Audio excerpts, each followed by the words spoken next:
the audio input level should be at 8. 30 seconds to places. Johnny here. No? Okay, this player's ready to play. Okay, you're ready on set. 10 seconds. Best intentions. Test vibration. 6, 5, Okay, fade to 4, black. 3. All last Tuesday, all the time. This is Cookie, and I received a huge settlement after my bumper car accident. Playing alone, are we? Don't worry, I'm here. And the wrong answer of the game is brought to you by Doomsday Devices Limited. Forget the black market. Buy your Doomsday device from a federally regulated limited liability company. Okie doke, this is really happening.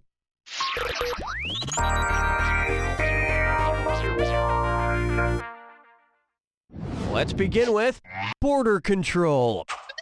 If there were a Borders bookstore located at every mile marker on the U.S.-Canada border, how many of the bookstores would there be? 2,505 bookstores, 3,755 bookstores, 5,525 bookstores, or 8,125 bookstores?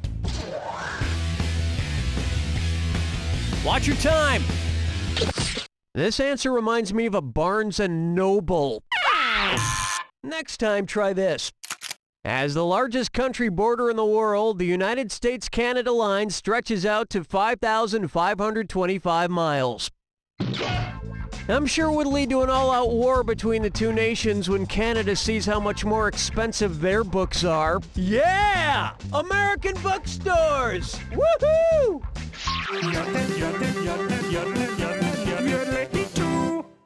Open wide for loony spew. So this kid brought a Pez dispenser to the studio the other day. You know, if you think about it, it's a pretty disturbing toy. Essentially, the character is regurgitating its food for you to enjoy. Based on natural feeding habits, which Pez dispenser character would be okay with regurgitating its food to feed its young? Yosemite Sam, Bugs Bunny. Not only do birds regurgitate food to feed their young, but to impress a potential suitor as well. So the Tweety Pez dispenser is completely natural, if you're a bird.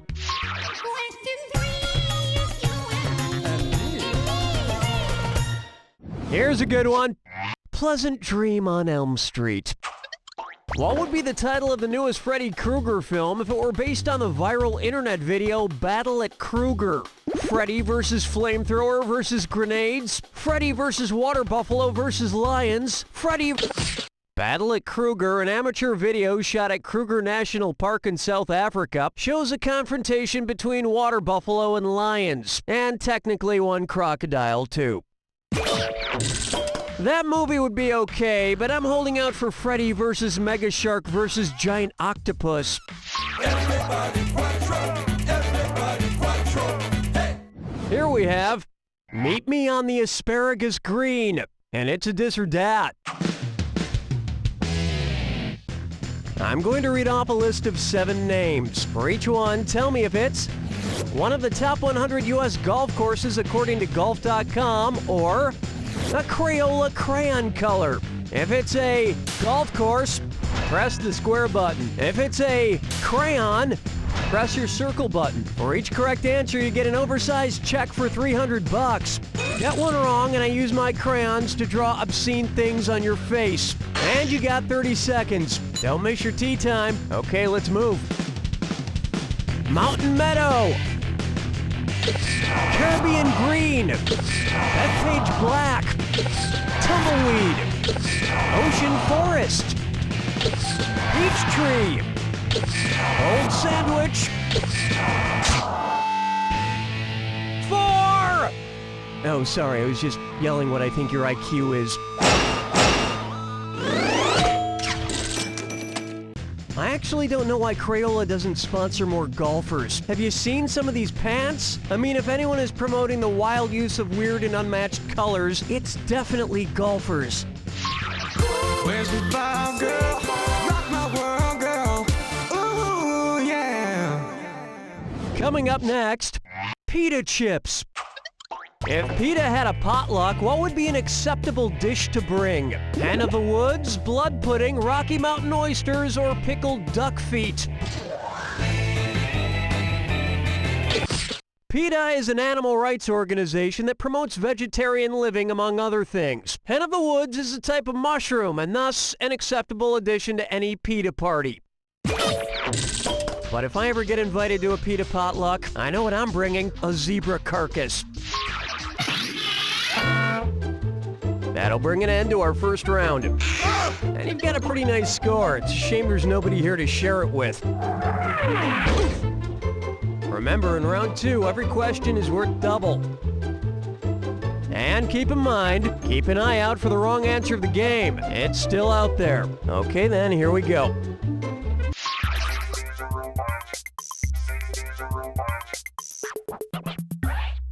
Coming up, I travel through time all the time. Suppose the time traveler's wife received a letter from her husband stating, "Watching a hover car parade for Lincoln's birthday." What would the postmark on the letter be? December 21st, 2012? Let me show you something.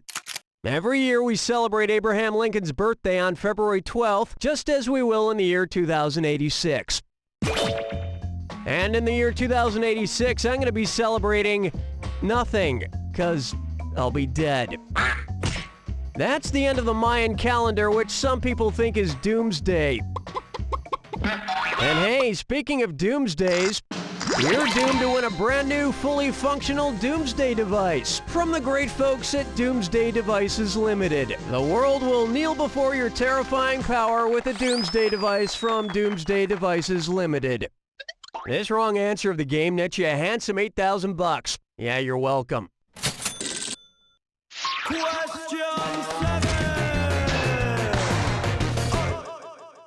Up next, I want to be a real sport. If Jiminy Cricket is holding a bat to protect Pinocchio in a game of cricket, what piece of equipment has Pinocchio been made into? A wicket in overalls, a pitch with a long nose, a return crease wearing a bow tie, or a snitch with rosy cheeks?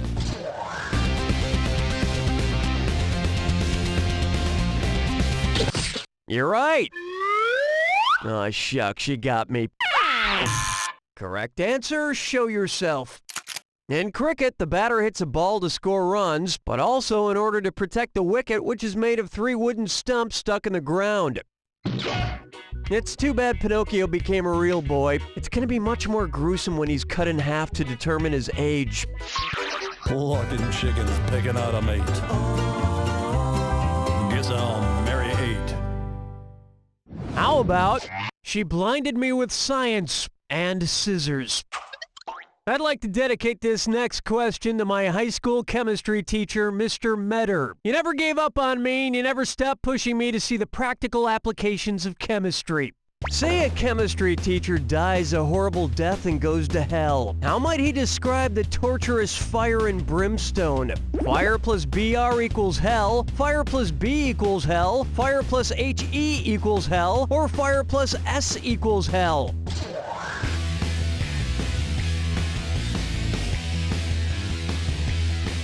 Watch the time! A classic depiction of hell is a place of fire and brimstone. And what the hell is brimstone? It's sulfur, represented on the periodic table by the letter S. And why do I know that? Because Mr. Metter wouldn't stop pushing me to see the practical applications of chemistry, even though I didn't care. Get off my back, Mr. Metter! Strolling through the park with the sarsaparilla. For me, I'm not nice. I call this one a tall ordering. Order up. It's the put the choices into order, then buzz in and see if you are right. Question. Okay, I'm handing out 999 extra bucks for a correct answer. Oh, what the heck? Let's make it an even 1,000. Put these landmarks in order from tallest to shortest. Seattle's Space Needle, the St. Louis Arch, the Washington Monument. Space Needle, St. Louis Arch, Washington Monument, St. Louis Arch, Space Needle, Washington Monument, Washington Monument, St. Louis Arch, Space Needle, or Space Needle, Washington. The St. Louis Arch, technically the Gateway Arch, is 630 feet tall. The Space Needle in Seattle is 605 feet tall, and the Washington Monument stands erected a mere 555 feet tall or so. You just picked up an extra $1,000 for that. But in the winter, the Washington Monument usually doesn't get much taller than 355 feet. Hold hold me, never let me go. Am I dreaming? Question time. Let's try. That outfit is so last question. Fashionably speaking, which character could wear their outfit after Labor Day? Colonel Sanders, the icy polar bear, Mr. Clean, or Flo, the insurance girl? Are you insured for trivia-related accidents? Where's that confounded right answer? People who care about these things say you shouldn't wear white after Labor Day. And even though his body is white, the icy polar bear wears an adorable red sweater. They say if a polar bear reveals itself to you in the wild, it's ready to attack. They also say if a polar bear is wearing a tight red sweater, it just mauled an emo kid.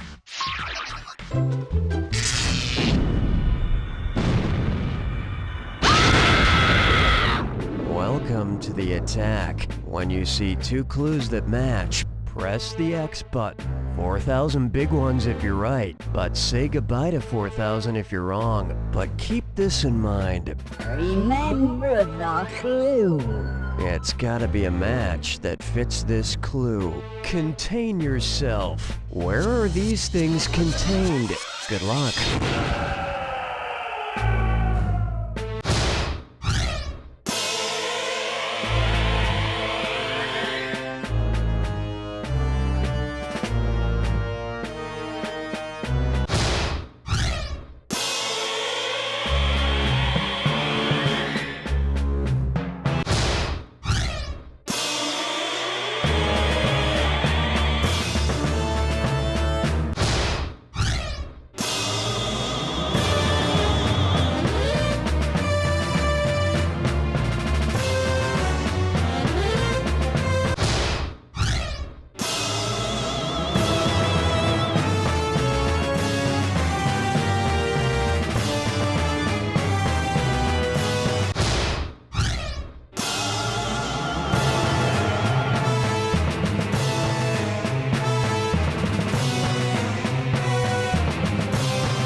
There it is!